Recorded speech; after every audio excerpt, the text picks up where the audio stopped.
what their real motive is, their motivation, right? So they're going to say, hey, I want a lower rate. So I don't even ask them, like, it's different because most loan officers, like, do you ask them, well, hey, how can I help you today? Do you ever ask that? Oh, after the training, I changed it to the first two paragraphs that you sent us, Right. and it worked better. Yeah. Yeah.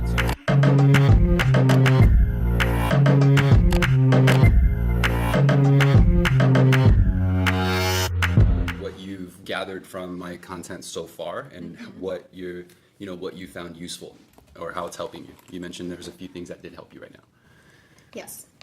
It helped me to get straight to the point, not being a wishy-washy loan officer. I tell them what I want from them, and they will give up the information to me. It's easier to take application. Okay.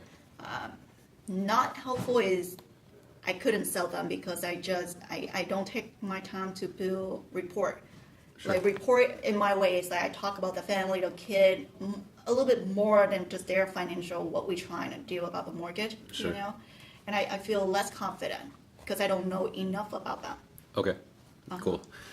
So, like, I used to think rapport was the same thing. Rapport was making them like me, right? And say that, oh yeah, I have a house too, or I have a family. Do you have a family? Do you have kids?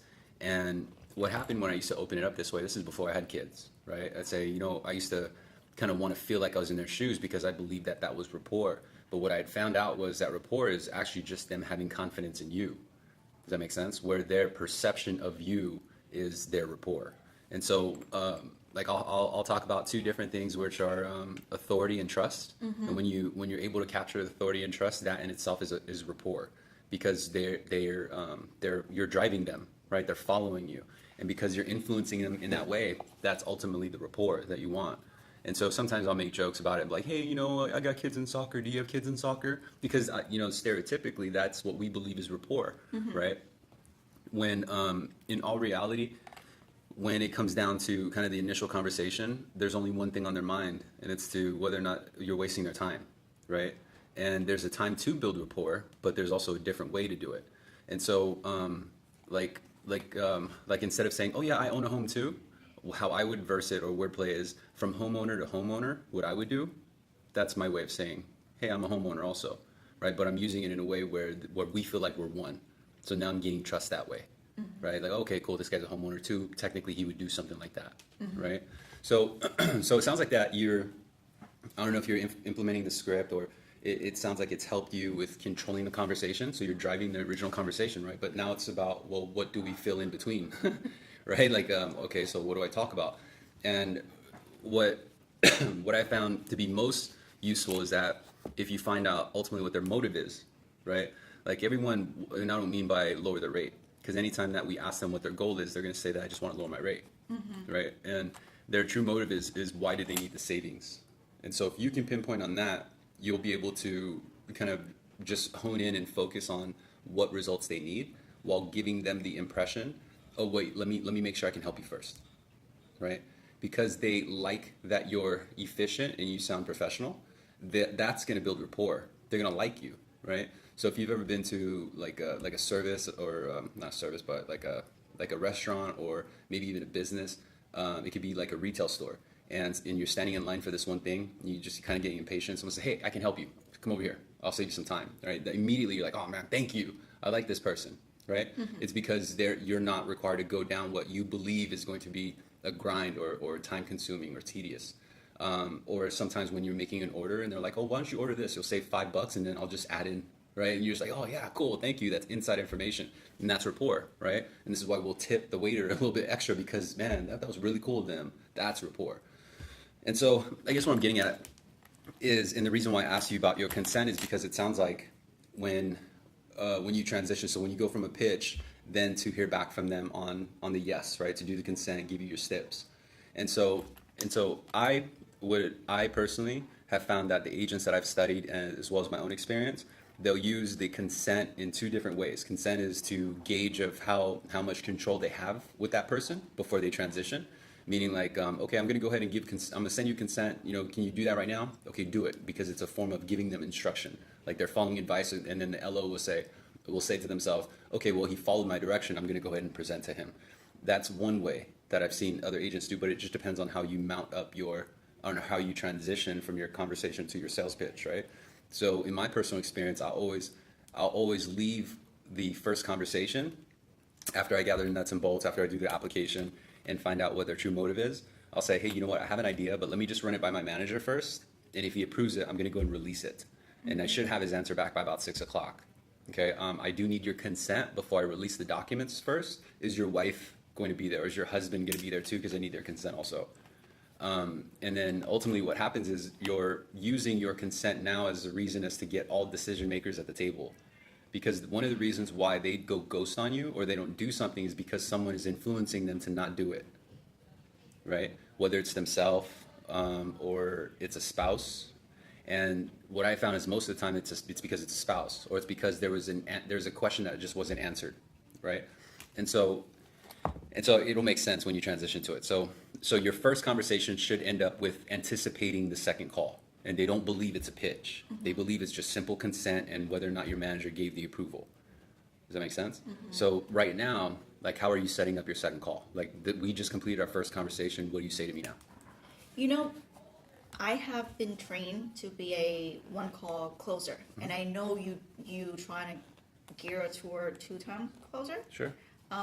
So I feel more confident that I get everything done on a first call, and it can take me between 45 to an hour and a half. Okay. And it will send me stuff. So, and then for me to do a two-time closer, I'm not good at it at all. Okay. Because I don't know how to reconnect to my first conversation and then not sound like a salesperson into my second time. Sure. You know? Sure. So that's interesting because like the one call close, did you learn that from Intel alone? Yeah. So there was features that made it work because they used to pay for the disclosures, right? Like the notary would go out, right, and pay for the appraisal and stuff like that. Yeah. So and then they also vested because I think we had to collect credit card numbers at the end, right? So they're tied. So you can do it, but it's a different market and it's a different product, right? So like a streamlined refinance, there is an assumption that, okay, cool, this is just streamlined. There's no sort of refund. This is from what I remember from Intel alone, and you can do that, but when you're in this climate, in this market, you're going to save yourself more time by actually breaking it up in 2 different calls. Because what happens is, let's say you spend an hour and a half on the phone with this guy, and he's not with the other decision influencer, or he's not in a position to say, okay, let's go, right? You'll probably find some, and you could probably tell in the sign or the buy signs throughout the first conversation, say, hey, you know what, I can close this. But in my opinion, I would take the extra step to line them up, because the delivery has to be in a way where they consume and digest the information, meaning that they don't feel like they're doing an impulse buy, right? And what I found is that if someone makes a decision right on the first go, they'll find it convenient, but at the same time, there's too many variables. Like I got to run it by my spouse, right? Do you ever run into that? Like, oh yeah, I talked to my spouse. Lately, quite a lot. Okay, because the way the market in the media, right? Everyone says rates are up. Right, and this is just in the paper, and this is in the news. Like, the market's bad, right? Values are up, but rates are up. Don't pull cash out from your home. Don't do debt consolidation. Don't refinance right now. And then, and so if they're receiving this message, but we connect with one of them, the other person has not connected with us on that same message. And so we could have had a strong bond with that particular person that we pitched on that one call, but we're ultimately leaving it up to them to now sell the influencer, which is their spouse. It'd be kind of like, if Jeremiah made a decision without you and you not knowing what decision you made, you'd be like, whoa, wait, hold on one second, right? Like, the smart thing is to do, let's take a step back. Why did you do this? Why did you do that? And the truth is that most married couples, it's just a quick conversation. It's like, oh yeah, we're good. No, let's not, right? This is how my wife talks to me. Like, oh yeah, no, we're good. And then my wife like, no, let's not do that. And then I'm like, okay, fine. My wife said no. Okay, here he's calling me back. We're doing it right now for contract work for our kitchen and our bathroom, right? And so we're getting quotes, and of course they're calling us back to see if we'll go forward with our quote. And if she made the decision without me, I would say stop, just naturally, because I wasn't there to make the decision on something that important. And I think that can play a role if you sell one of them, but also you're again, it's just in a different market, right? Like you're at a higher rate, you got too many different variables. So that's probably why they'll go ghost on you. Another thing to break it down in a two call process is because you want to build the anticipation and the hope that the next call is going to be in their favor, because it's leaving off, well, you know what, I got a few ideas, let me make sure first I can release it out. And this is to my manager. rather than you saying, oh yeah, I can help you. Well, it seems too fucking easy, right? Like I just said hello to you an hour ago. You can help me, right? Who else can help me? Does that make sense? If I could do it this quick with you, how quick could I do it with my own bank? And so these are the other thoughts that go about in their head. Do you feel they like the convenience more nowadays versus someone like dragging them along the process? Don't they like the convenience? Because that's what we kind of like. It's gonna show in your numbers. So if you look at your numbers, right? So if you see the return that you're getting, then continue with it. Maybe you're born to do a one call close. You could efficiently do it, but then you do adjustments, you do tweaks, right? So if you notice that your main reason as to losing their attention is because they need to go talk to their spouse, then say, hey, you know what? I can work up some options while I'm working it up. Can I bring Mrs. or Mr. on the phone with us, right? And then maybe sync them in. But of right now, let's say of your 10 one call pitches, how many of them will you close? We'll actually send docs and then move forward.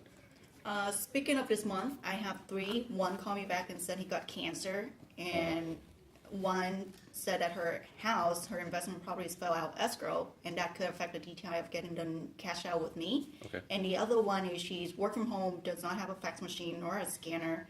She says she'll get me the wet kit. I've been waiting for 2 days. Okay. But when I called her, she answered. You she sure? said she's working on it. Okay. I just don't know what's going on with these people. Sure.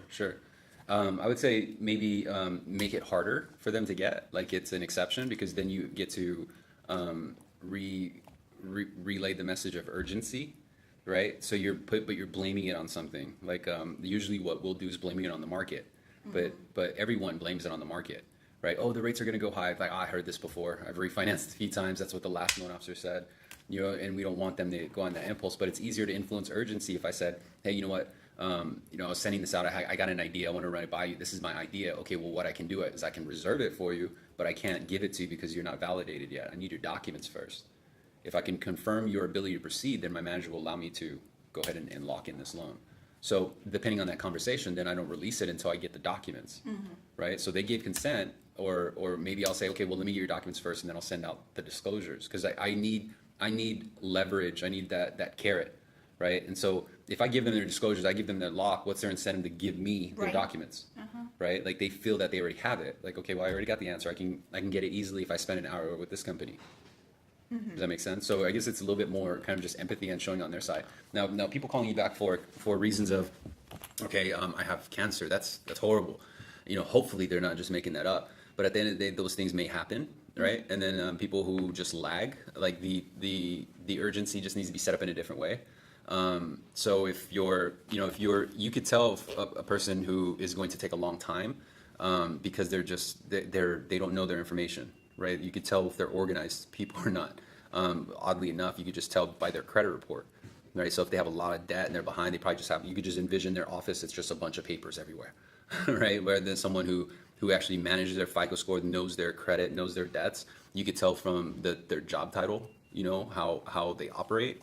And certain little clues like that, but where it comes down to doing it on a one call close also will only fit a certain amount of people within that kind of that system of a one call close, right? So not everyone's going to want to stick it out a full hour. So what happens to them, right? Or someone who we as sales will justify and say, oh, they probably won't buy right now because I'm going in for my one call close, right? So we may kind of discredit some of the leads that we could ultimately turn, but because it's a second call requirement, we may not necessarily make it adapt to our schedule, right? Like they might give us signs and cues like, okay, well, you know what, my wife pays the bills, or my husband is in charge of that account, and we'll still go in for the one call close based on some information that we clearly know that they're gonna have to go over with their spouse. Make sense? So I'm not saying that one call close is wrong. I'm just saying I've found more success with doing a 2 call close. That's why I want to do what you're doing. That you're so successful, But it's hard for me to do 2-time call, and I don't know what that is. Sure. Maybe just the connection to the first is not smooth, and it's kind of set up the bad vibe. I don't know how to set up the second call. Sure. So the second call should be a confirmation release. It's based on how your first conversation is really prepared, right? So the very first conversation is more or less about, okay, well, let me just make sure you're in the right place, and and then you find out what their real motive is, their motivation, right? So they're going to say, hey, I want a lower rate. So I don't even ask them, it's different because most loan officers, do you ask them, well, hey, how can I help you today? Do you ever ask that? Oh, after the training, I changed it to the first two paragraphs that you sent us. Right. And it worked better. Yeah. So because they're not stopping us by saying I want a lower rate, right? And that plays a huge role to our mindset, personally as sales, because our tonality doesn't come through confidently, right? It's kind of like when you're trying to build rapport, but you kind of feel uneasy because you can't really relate to them sometimes, right? Like I got 5 kids and they're all 32. Like, ooh, I can't relate to you. I'm not that old yet. You see what I'm saying? Like they're talking about retirement, and we're trying to find ways to build rapport. So the reason why it works is because they value that you're helping them save time, and so what it does is allows us to go straight to the underlying reason as to why they would want a lower rate or payment. Because right now all we can sell is cash out or debt consolidation or lowering the term, right? Most of the time it's going to end up being cash out for debt consolidation. And so what we're trying to do first is just find out if there's motive. If there's motive, then we'll find out if everything else fits, like income, credit, right? The pillars of the loan. So can I even make a loan with you? And then if I can make a loan with you, what direction do I have? So during the entire conversation, that's when the sale happens, is because I'm actually extracting the information that's going to sell them. So they're telling me how to sell them, actually, by their answers, right? So, but the questions are like, they're not like, hey, if what do you need savings in? Like, that's not necessarily a question. A question would be more like, if I can help you create savings, what did you plan to do with it? Would you put it towards the balance of your loan or back towards your bank account, right? And then they'll tell you, so I'd put it towards my credit card debt. Okay, now you're telling me how to sell you because now I know what your motive is. You're going to put it towards credit card debt, which now opens up the question, how much do you owe in credit card debt, right? I owe about 30 grand. Okay, of those, in that 30 grand, how much are you paying? And then listen to their answer, because they're going to tell you, I think, which means that he's not the one that sends the bills most of the time. Or my wife sends, or my husband sends, right? Whatever the amount is, and then it's going to help you line up who needs to be part of the second call. And this is the way that they answer other questions too. You could tell that there's a decision influencer, and that's very important to pay attention to. So when you find out that they pay $1,000 on their credit card debt, then it would be backed up with, do you know if that's the minimum, or are you sending above the minimum due? And then they'll say minimum. So I've already captured a lot of leverage. But the key is that I'm not going to jump in and try to sell him yet. I'm going to save that to deliver in my pitch, right? Or save it if he shows me resistance and say, hey, you know what, Lynn, I don't have any time for this. Can you beat this rate or not? That's what I'm finding out, sir. The only reason why I'm asking you these other questions is because it's important that I show to Fannie Mae or Freddie Mac or VA or FHA, as a direct servicer, I can only put in front of you what you qualify for. I don't operate like these banks or brokers, because I'm not a middleman, right? So you're not paying to get to me. You're already here. So if you want information that's worth your time, unfortunately, I have to put this here in the file. Otherwise, I can't give you a solid pre-approval, and then they'll respect that. And then say, so going back to the debt, with the minimum payment, and then say, okay, because you're making the minimum payments, besides the credit cards, besides the mortgage, I'm sure you have other debts like liabilities, utilities, daycare, probably car payments.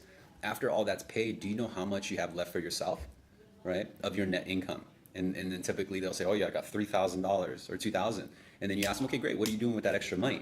And then they're going to tell you, I put it in the bank. Got it. How much do you have in the bank account now? So it allowed me to get to that awkward question, right? But at the same time, I'm educating them that they don't really have $2,000 or $3,000 at the end of the month. Because when they tell me the balance on their bank account, it's probably going to be $2,000 or $3,000. Right? And you say, okay, cool. So how long have you been building up this account with the extra $3,000? Where does it all go? Right? Because if you have $2,000 or $3,000 every month, where is it going? Then they're going to say, oh, it's going to hobbies, dinners, vacations, blah, blah, blah. Got it. So how much of your net income do you actually have at the end of the month? And you say, I have none. Now I have more leverage, right? And then so say, okay, you know what? Based on the information shared with me, it sounds like that the only reason why you're making minimum payments is because you simply don't have the available cash flow to pay above and beyond. Unfortunately, this amount of credit card debt is probably weighing on you and your wife's credit score. And with a low FICO, you're actually going to put yourself in worse position by eating up whatever available net income, which unfortunately you don't have right now. So I have an idea. I'm going to run it by my manager first, just to make sure I can even release something like this to you because of how much debt you have. But he's going to ask me a few things to confirm a few things. So let me just confirm. With regards to your income, what do you do? Right? And then fill out the rest of the application. And so it's all mounting up with, hey, I have an idea. And people are intrigued by that. They want to know what you think. Right? But more importantly, it positions you different from a salesman. You're more craftful, right? You're not just pushing a product to me. You're going to help me with your idea. And now I'm more intrigued to give you more information. This is going to help me do the application. And so after the application is done, and I'm not saying hey, what's the address of your employer, right? Don't go over those details. Just find out what they do for, because we can get that from a W-2 statement or a pay stub, right? Like all those nuts and bolts. Like I'm not doing the full 1003 exactly. I'll do the declarations. I won't necessarily go into full detail, like, what's the address of your employer, what's their phone number, because that's later. I can do that at a different time. We have assistants that can do that, right? But initially, the first conversation or interaction is just finding out if we can help them. And so how you transition, or how I would transition to the second call, is saying, okay, so I have enough information. Let me crunch some numbers for you. I'm going to run a few things by my manager to see if he approves it. If he does, I'll email it to your Gmail account or whatever the account is, and say, and now this is where you make the time. You don't ask for the time. Like, hey, are you going to be available at this time? Because usually that's awkward, right? So you consider a few things. You consider their time zone, and also if there is a decision influencer, right? Like what they do. So for example, if the person was in California, I'm going to assume that based on his employment information, he's probably out of work at 6, maybe 5:30, 6 o'clock. And so I would say, I have some information probably about 5:30, 6 o'clock. I do need your consent though before I can release the information. Are you going to be there to consent? I'm just going to give you a call to get your quick confirmation I'm sending it out. And so now it's not a pitch, right? It's just a quick confirmation that's on its way. And then now it gives you reason to ask if the wife's going to be there, and say, well, I need her consent also. Will she be available? She doesn't have to be in the same place. I can conference her into our call. I just need a quick confirmation. I'll send it your way. You have all the details you need. And say, yeah, they'll be together. Got it. So now I have both decision makers at the table, and they're not expecting to be pitched. They're just expecting just to give a quick consent.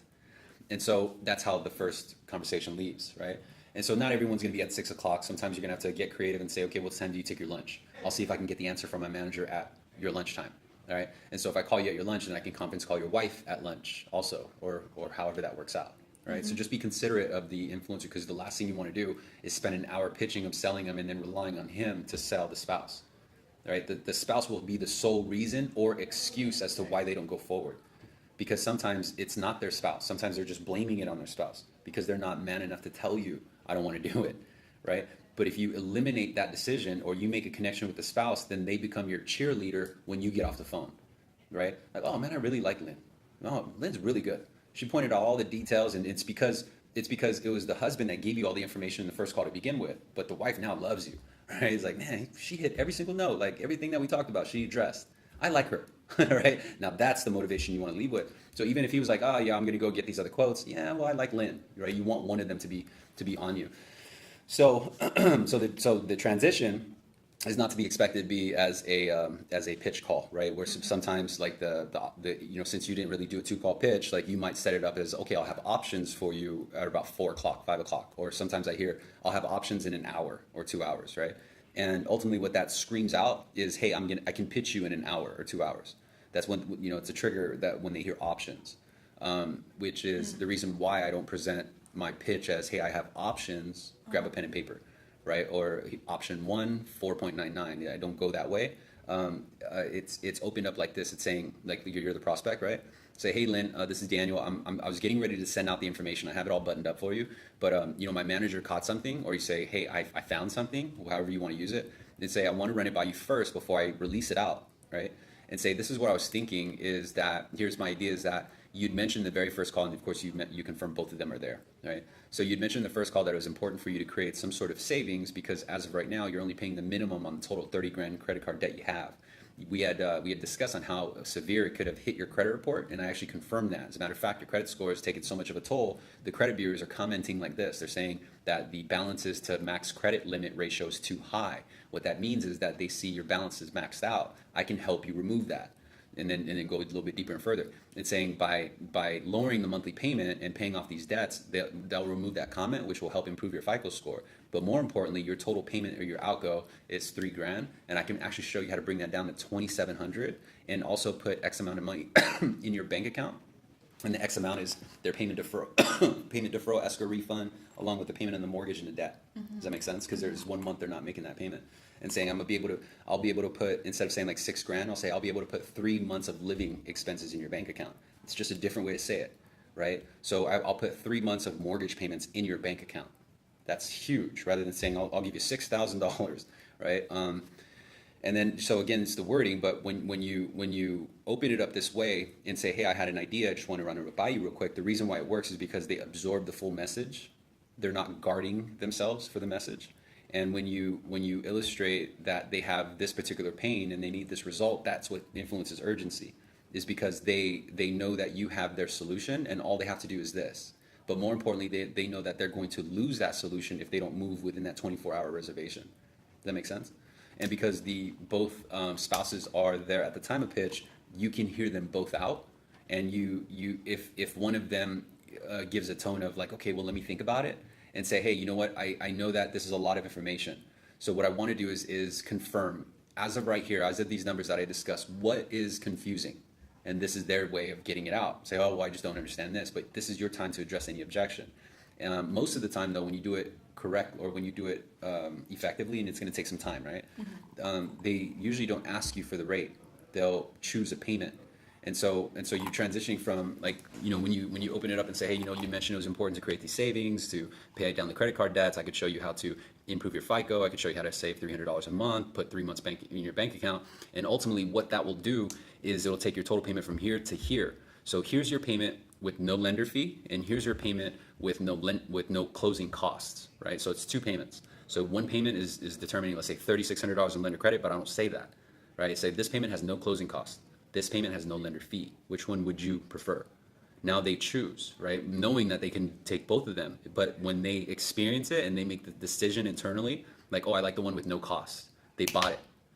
Now it's no more on focus on the rate, the fees, or anything, because they've solidified with the payment, which is the true reason why they need the lower rate. Does that make sense? So that's why a lot of times they don't ask the rate. They may call back and say, hey, you never told me the rate, which is great because you sold them, right?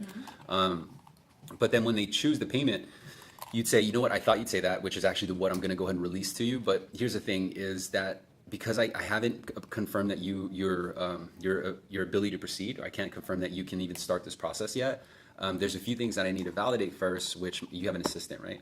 Okay, so say my assistant's name, Julio, right? My assistant's name is Julio. He's going to send you over a quick checklist of items, super short list of a few documents that I need.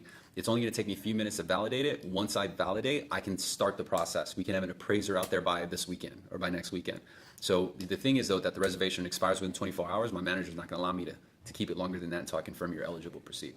Got it? And so that's how ultimately it kind of just in sequence, that's how it works. But it caught them off guard because the traditional method is someone who's trying to close them too fast on the first call, meaning that they always have the answer, right? Build a little bit of suspense to it, right? A little bit of curiosity, but more so because you don't want to give the information up yet. You want to kind of prepare yourself so that you can articulate every single thing as to why they need to buy it right now, right? Because if you go on one call, sometimes you don't have enough time to address other things. Like, you might miss a few things. And then, well, we just spent an hour and a half. Now I missed a few things, like, damn, I should have went over this, or damn, I should have probably covered that benefit too. Ever happen to you? Yes. Okay, yeah. So when you do it on a second call, it's not a matter of. I feel like I get too excited, and then they can hear my voice, and then they start go shopping around. Yeah. Tonality changes. It happens to us a lot too right now. Like if we find someone who's qualified and they need cash, it's just not someone who is just looking for a lower rate than 3.375. Someone that actually really needs cash and they hurt. A salesman, our tonality changes. Oh yeah, we're gonna. It's like, wait, you weren't talking like this before. What happened? And then they feel the sense of a salesman. Right, and as they should, because it's our it's because we are coming from a mindset where we're just worried about ourselves, right? Like, we should, because we're salesmen, right? Our income is derived based on how many sales we get, but at the same time, it's where the impression that we need to leave them with is that what we get is what anyone gets, right? The only reason why they want to use us is because of the relationship we have of where we get it from. Does that make sense? So you say, Lynn, the only reason why you would use me is my relationship with Fannie Mae. That's it, right? So what I mean by that, Lynn, is that we don't sell our loans. I don't know if you've ever had a mortgage that just changed companies all of a sudden. Complete nightmare. They were like, oh yeah, that had been to me. Yeah, we don't do that, right? And just sold the benefit. But you've also explained that your bond or your relationship with Fannie Mae, Freddie Mac, VA, or FHA is much stronger than anyone else. And you're also hinting that if you go shop, we're all going to Fannie Mae, Freddie Mac, VA, FHA. Right? The only difference is that my relationship's stronger, and thus I don't need as much documentation. I don't have as much yellow tape, right? My process is so much faster. That's where the convenience is. It's not a matter of like, okay, well, let me see if I can just hurry up and move you down the line, right? Here's one pitch. You found your answer. Now give me your documents as soon as you can. right? We believe that they would want that because everything's so streamlined, but at the same time, they have their conscience that they have to answer after that right is done. So once you let go, then they're going to start, rethinking the conversation, whether or not they miss something or you miss something, right? They're going to feel kind of incomplete, and that's what causes them to maybe lag or see another opinion, right? Like, I just don't feel like all my questions were answered. Let me see what they have to say. Right? There's nothing bad about you. It was just that possibly there could have been other things that we were made aware of in the conversation, but we didn't pay attention to it because our goal was to get them sold that one phone call, right? Whereas if once we let go, then we pick up on the signs, and usually that's when it pops up, like, oh yeah, he said this. Oh yeah, he said that. Man, I should have said this, right? If it was a 2-call close, then we can properly digest the information and have it more presentable at the time of pitch. So powerful that you're going to do most of the talking. They're going to make an answer, or they're going to give a decision, and then you just move forward. That's convenience. Now it's a 2-call close, but in essence, it still took the same amount of time that you would have took on 1 call.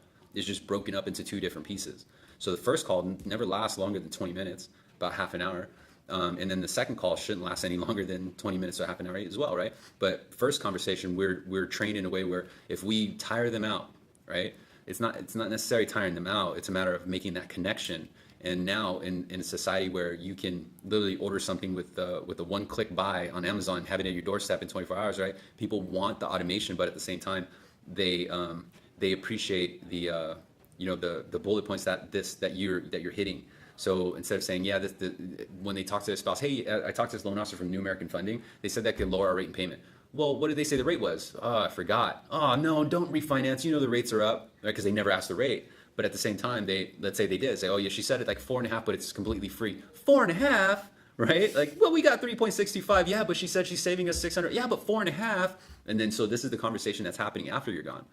Does that make sense? Mm-hmm. Whereas if we incorporated the wife, then we can condition her way of thinking to be in line with how we're thinking, right? And now everyone is sold, everyone is motivated, and that's how you get them to respond. And so it's the reason why it works also is because it's making it scarce. So you're putting them on a 24-hour reservation. You're not saying they're locked.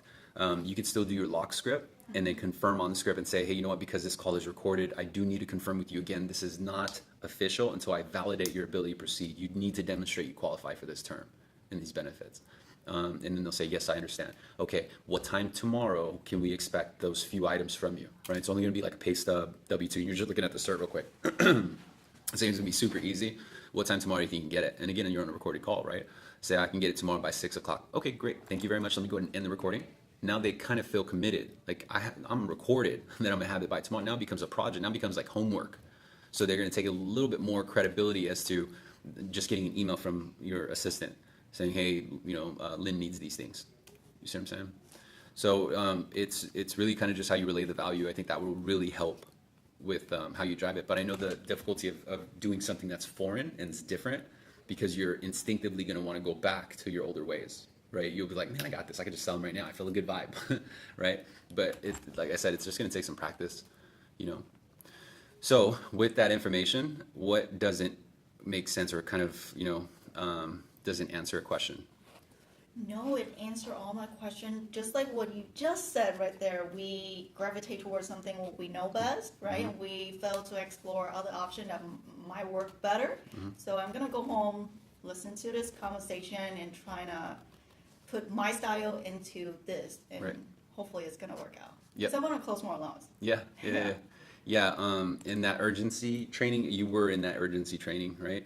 That the whole trigger method and the way of driving the conversation or setting up the close, like if you break it down, look at your close, and typically the close sequence will happen of options, which are rate and payment, and then fees, and then lender credit and benefits, and then the logistics.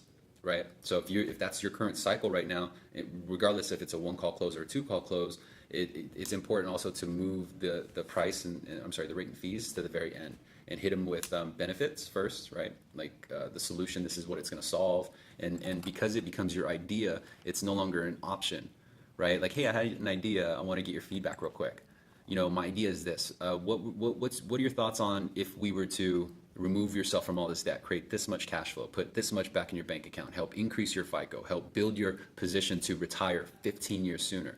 what are your thoughts on that? And they'd be like, yeah, how do I do it? Okay, cool. I thought you'd say that. So what I'm going to do is I'm going to show you how to bring your payment from here to here. This payment has no fees. This payment has no lender fee.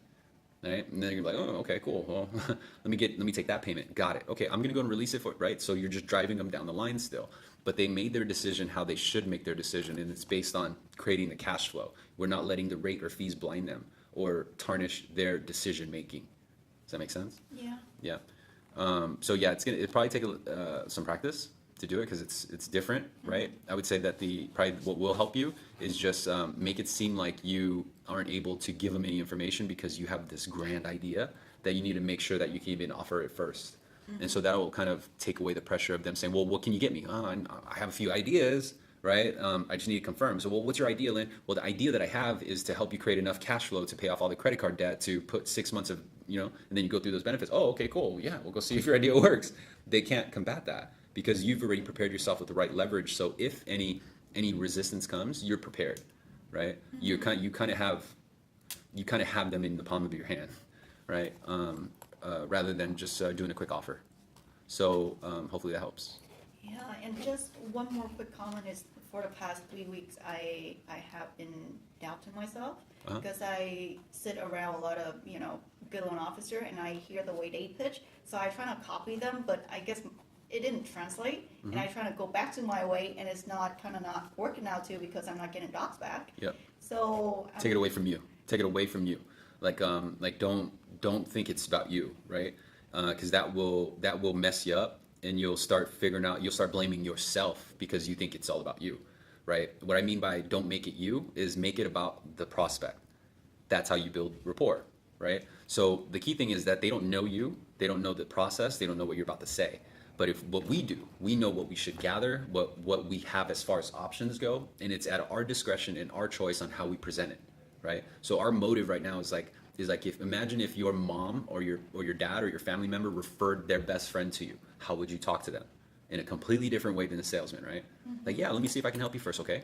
Okay, so what do so besides the mortgage, how much you owe, credit cards? Like there's a completely different tone because I'm about to hook them up. Does that make sense? So now it's like, okay, cool. So I got a couple ideas, Auntie Jen, right? I got a couple ideas. Let me see if I can run it by him first, okay? And it's just the way you're talking. It's like it's a little bit friendlier. But I'm not worried about how they communicate or how he does it or how she does it, right? My whole focus is how do I help this prospect? And they will sense that. They'll sense it so much that will win the sale, regardless of how you deliver it, right? Now, granted, of course, I back that up. I mean, it doesn't matter how you deliver it because even if you try to build that rapport and say, okay, well, I got a couple options. Option 1, 5.4, but there's no closing cost. And then I got option 2, 4.75. There's a little bit of closing cost, right? If I present my pitch that way, then I'm losing them already because they just heard option and they just heard rate. You see what I'm saying? So, but yeah, you do have, a wealth of experience and knowledge around you, and everyone has their own technique, but they've made it their own, right? So take the pieces from what worked for you in your old model and try to figure out why it worked, and then just incorporate it and break down into a 2-call process. That's what I would recommend. Okay. Yep. Thank you, Daniel. Yeah, of course, absolutely. Nick No Banger.